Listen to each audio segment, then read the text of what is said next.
ದೀಪಾವಳಿ ಹಬ್ಬ ಅಂದ್ರೆ ದೀಪಗಳ ಹಬ್ಬ, ಪಟಾಕಿ ಸದ್ದು, ಮನೆಯಲ್ಲಿ ಚಕ್ಲಿ, ಚೂಡ, ಲಡ್ಡು, ಸ್ವೀಟ್ಸ್ ಎಲ್ಲ ಜೋರಾಗಿ ರೆಡಿ ಆಗ್ತಿರ್ತದೆ. ಆಮೇಲೆ ಹೆಣ್ಮಕ್ಳಾದ ನಾವು ನಮ್ಮ ಬಟ್ಟೆಯಿಂದ ಹಿಡ್ಕೊಂಡು ಊಟದವರೆಗೂ ಎಲ್ಲ ಪ್ರಿಪೇರ್ ಮಾಡಿ ಇಟ್ಕೊಂತೀವಿ ಹಬ್ಬದ ದಿನ ರೆಡಿ ಆಗಕ್ಕ.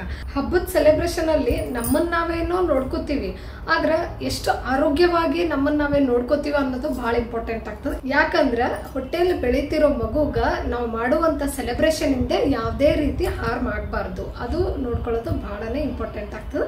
ಅದಕ್ಕೆ ಈ ವಿಡಿಯೋದಾಗ ನಾನು ಗರ್ಭಿಣಿಯರು ಯಾವ ರೀತಿ ಪ್ರಿಕಾಷನ್ಸ್ ತಗೋಬೇಕು ಅಂದ್ರೆ ಅವ್ರ ಊಟದಲ್ಲೇ ಆಗಿರ್ಬೋದು, ಅವ್ರು ಉಡುವಂತ ಬಟ್ಟೆ ಆಗಿರ್ಬೋದು, ಅಥವಾ ಈ ದೀಪಾವಳಿ ಸೆಲೆಬ್ರೇಷನ್ ಅಲ್ಲಿ ಅವರು ತಮ್ಮನ್ನು ತಾವೇ ಹೇಗೆ ನೋಡ್ಕೋಬೇಕು ಅನ್ನೋದಕ್ಕೆ ಒಂದು 6 ಸಿಂಪಲ್ ಆದ ಟಿಪ್ಸ್ ಹೇಳ್ತಿದ್ದೀನಿ. ಈ ಟಿಪ್ಸ್ ಬಹಳನೇ ಯೂಸ್ಫುಲ್ ಅವ. ನಮಸ್ತೆ, ನಾನು ಗಂಗಾ. ನನ್ನ ಚಾನಲ್ ನಮಸ್ತೆ ಮಾಮ್ಸ್ಗೆ ಸ್ವಾಗತ. ಎಲ್ರಿಗೂ ವಿಡಿಯೋನ ಪೂರ್ತಿಯಾಗಿ ಸ್ಕಿಪ್ ಮಾಡದೆ ನೋಡ್ರಿ, ಹಾಗೆ ನನ್ನ ಚಾನಲ್ನ ತಪ್ಪದೆ ಸಬ್ಸ್ಕ್ರೈಬ್ ಮಾಡ್ಕೊರಿ.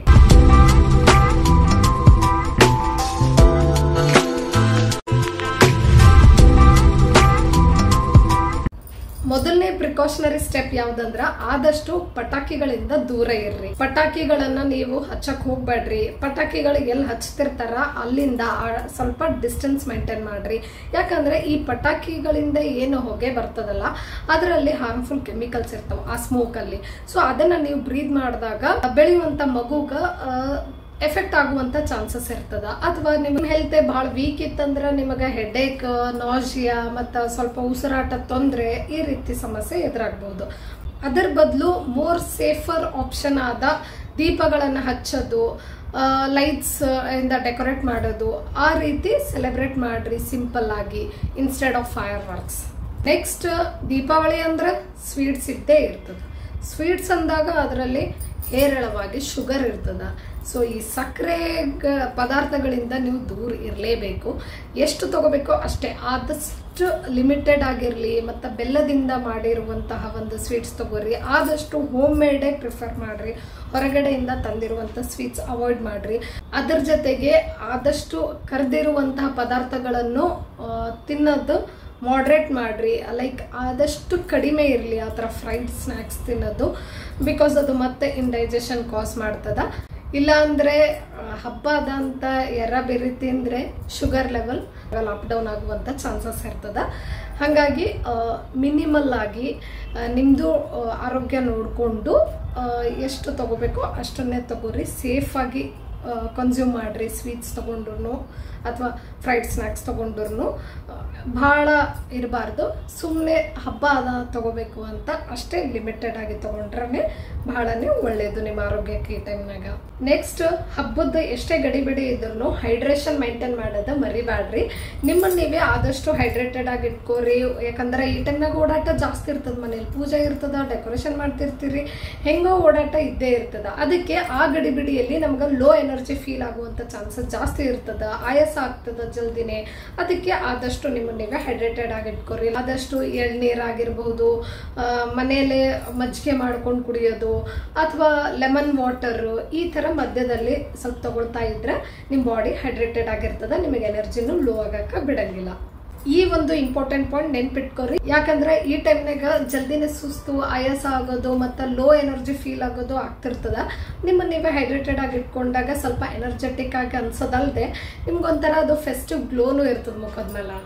ನೆಕ್ಸ್ಟ್, ಈ ಪಾಯಿಂಟಿಂದ ಕಂಟಿನ್ಯೂಯೇಷನ್ ಪಾರ್ಟ್ ಅನ್ಬೋದು. ಯಾವುದಂದ್ರೆ ಆದಷ್ಟು ಹಬ್ಬದ ಗಡಿಬಿಡಿಯಲ್ಲಿ ಓಡಾಟ ಎಷ್ಟೇ ಇರಲಿ ಮಧ್ಯದಲ್ಲಿ ಬ್ರೇಕ್ ತಗೋರಿ. ಕಂಟಿನ್ಯೂ ಆಗಿ ಒಂದೇ ಕೆಲಸ ಮಾಡ್ತಾ ಇರೋದು, ಲೈಕ್ ಹಬ್ಬ ಅಂದಮೇಲೆ ಇದ್ದೇ ಇರ್ತದೆ. ಡೆಕೋರೇಷನ್ ಮಾಡೋದು, ಕ್ಲೀನಿಂಗ್ ಮಾಡೋದು, ರಂಗೋಲಿ ಹಾಕೋದು, ಪೂಜೆಗೆಲ್ಲ ರೆಡಿ ಮಾಡೋದು ಎಲ್ಲ ಓಡಾಟ ಇರ್ತದೆ. ಈ ಓಡಾಟಗಳಲ್ಲಿ ನಿಮ್ಮನ್ನು ನೀವೇ ಸ್ವಲ್ಪ ರೆಸ್ಟ್ ಮಾಡ್ಕೊಳ್ಳೋದು ಮರಿತೀರಿ. ಅದಕ್ಕೆ ಆದಷ್ಟು ಮಧ್ಯದಲ್ಲಿ ಬ್ರೇಕ್ ತಗೊಂಡು ರೆಸ್ಟ್ ಮಾಡೋದು ಬಹಳನೇ ಸೂಕ್ತ. ಬಿಕಾಸ್ ರೆಸ್ಟ್ ಮಾಡಿದಾಗೆ ನಿಮ್ಮ ಬಾಡಿ ರಿಜುವಿನೇಟ್ ಆಗ್ತದ, ಎನರ್ಜಿ ಕನ್ಸರ್ವ್ ಆಗ್ತದ, ನಿಮ್ಗೆ ಏನು ತ್ರಾಸ ಆಗ್ಲಾರ್ದಂಗೆ ಸೆಲೆಬ್ರೇಷನ್ ಪೀಸ್ಫುಲ್ ಆಗಿ ಮಾಡೋಕ್ಕೆ ಹೆಲ್ಪ್ ಮಾಡ್ತದೆ. ರೆಸ್ಟ್ ಮಾಡೋದು ಬಹಳನೇ ಅವಶ್ಯಕ. ಇಗ್ನೋರ್ ಮಾಡ್ಬೋದು, ಇದೇನು ನಡೀತದ, ಒಂದು 4-5 ದಿನ ಓಡಾಟ ಇರ್ತದೆ, ಅದಾದ್ಮೇಲೆ ರೆಸ್ಟ್ ಮಾಡ್ತೀನಿ, ಹಂಗಿಲ್ಲ. ಎಷ್ಟೇ ಗಡಿಬಿಡಿ ಇದ್ರೂ ಮಧ್ಯದಲ್ಲಿ ರೆಸ್ಟ್ ತಗೊಳ್ಳೋದು ಬಹಳ ಸೂಕ್ತ. ರೆಸ್ಟ್ ತಗೊಳ್ಳೋದ್ರ ಜೊತೆಗೆ ಹೈಡ್ರೇಷನ್ ಮೇಂಟೈನ್ ಮಾಡಬೇಕು. ನಾ ಹೇಳ್ದಂಗೆ ಲಾಸ್ಟ್ ಪಾಯಿಂಟ್ದಾಗ, ಯಾಕಂದ್ರೆ ರೆಸ್ಟು ತಗೊಳ್ಳಿಲ್ಲ ಅಂತಂದಾಗ ಆಬ್ವಿಯಸ್ಲಿ ಡಿಹೈಡ್ರೇಷನ್ ಆಗೇ ಆಗ್ತದೆ. ಏನೆಲ್ಲ ನಿಮ್ದು ಎನರ್ಜಿ ಓಡಾಟದಾಗೆ ಹೋಗ್ತಿರ್ತದ. ಹಾಗಾಗಿ ಡಿಹೈಡ್ರೇಷನ್ ಆಯಿತು ಅಂದರೆ ನಿಮ್ಗೆ ಸುಸ್ತಾಗ್ತದ, ಆಯಾಸ ಆಗ್ತದ. ಅದಕ್ಕೆ ನೆನ್ಪಿಟ್ಕೋರಿ, ಆದಷ್ಟು ಮಧ್ಯದಲ್ಲಿ ಫ್ರೆಶ್ ಫ್ರೂಟ್ಸ್ ತಗೋರಿ, ಮತ್ತು ಗಂಜಿ, ಎಳ್ನೀರು, ಈ ಥರ ಲಿಕ್ವಿಡ್ ಆಗಿರುವಂಥದ್ದು, ಶುಗರ್ ಇರದೇ ಇರುವಂಥದ್ದನ್ನು ಕನ್ಸ್ಯೂಮ್ ಮಾಡ್ತಾ ಇದ್ರೆ ಎನರ್ಜೆಟಿಕ್ ಅನ್ನಿಸ್ತದ. ಅದ್ರ ಜೊತೆ ಸ್ವಲ್ಪ ರೆಸ್ಟ್ ಮಾಡ್ತಾ ಇದ್ರಂದ್ರೆ ಸೆಲೆಬ್ರೇಷನ್ ಎಲ್ಲ ಆರಾಮ್ಸೆ ಪೀಸ್ಫುಲಿ ಆಗಾಗ್ತದೆ. ನಿಮಗೆ ಜಾಸ್ತಿ ಆಯಾಸನೂ ಅನ್ಸಂಗಿಲ್ಲ. ಮತ್ತು ಫ್ರೂಟ್ಸ್ ತಗೊಳ್ಳೋದು ಯಾಕೆ ಇಂಪಾರ್ಟೆಂಟ್ ಅಂತಂದಾಗ, ಈಗ ದೀಪಾವಳಿದಾಗ ನಾವು ತಗೊಳ್ಳುವಂಥ ಆಹಾರ ಎಲ್ಲ ಚೇಂಜ್ ಆಗ್ತದೆ, ನಮ್ಮ ಡಯಟೇ ಚೇಂಜ್ ಆಗಿಬಿಟ್ಟಿರ್ತದೆ. ಯಾಕಂದ್ರೆ ಲಡ್ಡು ಮತ್ತು ಚಕ್ಲಿ ಈ ಥರದ್ದೆಲ್ಲ ಸೇರ್ಕೊಂಡಿರ್ತದೆ, ಫ್ರೈಡ್ ಐಟಮ್ಸ್ ಎಲ್ಲ ಸೇರ್ಕೊಂಡ್ಬಿಟ್ಟಿರ್ತದೆ. ಸೊ ಅವಾಗ ಇಂಡೈಜೆಷನ್ ಆಗುವಂಥ ಚಾನ್ಸಸ್ ಇರ್ತದೆ, ಜೀರ್ಣಕ್ರಿಯೆ ಎಲ್ಲ ಸರಿಯಾಗಿ ಆಗಂಗಿಲ್ಲ. ಅದಕ್ಕೆ ಆದಷ್ಟು ನೀವು ಫ್ರೂಟ್ಸ್ ಅದೆಲ್ಲ ಚಂದ ಕನ್ಸ್ಯೂಮ್ ಮಾಡಿದ್ರಂದ್ರೆ ದೇಹಕ್ಕೆ ಫೈಬರ್ ಅಂಶ ಚಂದ ಸಿಗ್ತದ, ಅದರಿಂದ ಜೀರ್ಣಕ್ರಿಯೆ ಎಲ್ಲ ಚಲೋ ಆಗ್ತದ. ನೆಕ್ಸ್ಟ್, ಆದಷ್ಟು ಡ್ರೆಸ್ ನೀವೇನು ರೆಡಿ ಆಗಕ್ಕ ನಿಮ್ಮ ಔಟ್ಫಿಟ್ ಪ್ರಿಪೇರ್ ಮಾಡಿರ್ತೀರಿ ದೀಪಾವಳಿ ಹಬ್ಬದ ದಿನ ಹಾಕೊಳಕ, ಅದು ಆದಷ್ಟು ಬ್ರೀದೇಬಲ್ ಆಗಿರುವಂಥದ್ದು, ಸಾಫ್ಟ್ ಆಗಿರುವಂಥದ್ದು, ಕಂಫರ್ಟೇಬಲ್ ಆಗಿರುವಂತಹ ಒಂದು ಫ್ಯಾಬ್ರಿಕ್ ಅನ್ನ ಅಥವಾ ಆ ಥರ ಒಂದು ಡ್ರೆಸ್ ಅನ್ನ ಚೂಸ್ ಮಾಡ್ರಿ. ಆದಷ್ಟು ಸಾಫ್ಟ್ ಸಿಲ್ಕ್, ಕಾಟನ್ ಪ್ರಿಫರ್ ಮಾಡ್ಬೋದು. ಬಿಕಾಸ್ ಟೈಟ್ ಆಗಿರುವಂಥದ್ದು ನಿಮಗೆ ಡಿಸ್ಕಂಫರ್ಟ್ ಆಗುವಂತಹದ್ದನ್ನ ಹಾಕೊಂಡಾಗ ನಿಮ್ಗೆ ಸೆಲೆಬ್ರೇಷನ್ ಚಂದ ಆಗಂಗಿಲ್ಲ. ಆದಷ್ಟು ಮ್ಯಾಟರ್ನಿಟಿ ಫ್ರೆಂಡ್ಲಿ ಔಟ್ಫಿಟ್ನ ಚೂಸ್ ಮಾಡ್ರಿ.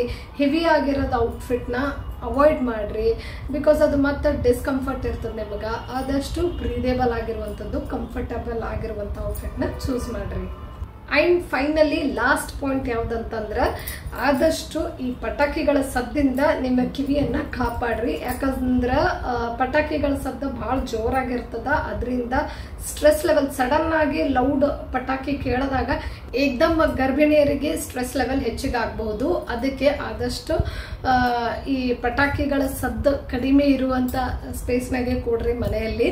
ನಿಮ್ಮ ಹೊಟ್ಟೆಯಲ್ಲಿರುವ ಆ ಪುಟ್ಟ ಮಗುಗ ಆದಷ್ಟು ಖುಷಿಯಾದ, ಶಾಂತವಾದ ಮತ್ತು ಸೇಫ್ ಆದ ವಾತಾವರಣನ ಕಲ್ಪಿಸ್ಕೊಡ್ತಾ ಈ ದೀಪಾವಳಿನ ಸೆಲೆಬ್ರೇಟ್ ಮಾಡ್ರಿ. Wishing all beautiful moms to be a very happy and healthy Deepavali. ಈ ವಿಡಿಯೋ ನಿಮ್ಗೆ ಇಷ್ಟ ಆದ್ರೆ ಲೈಕ್ ಮಾಡ್ರಿ, ಕಮೆಂಟ್ ಮಾಡ್ರಿ. ಮತ್ತೆ ಮುಂದಿನ ವಿಡಿಯೋದಲ್ಲಿ ಭೇಟಿ ಆಗ್ತೀನಿ. ಅಲ್ಲಿವರೆಗೂ ಬಾಯ್, ಟೇಕ್ ಕೇರ್.